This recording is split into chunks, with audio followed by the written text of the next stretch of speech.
dağlara sarsılmaz bir ordudur. Onların her addımı entuziyazm odudur. Deli bir cesaretle sığmazlar bu cahana. Her yeten girme ister bu müqəddəs mekana.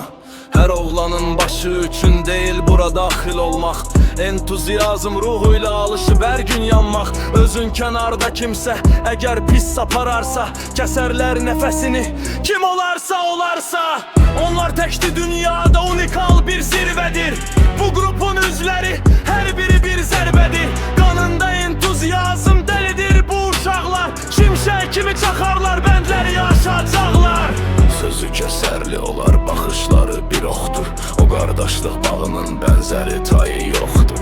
Entuziyazm bayrağın ucaldar bu igidlər. Onlara kəc baxanlar yerindəcə itərlər.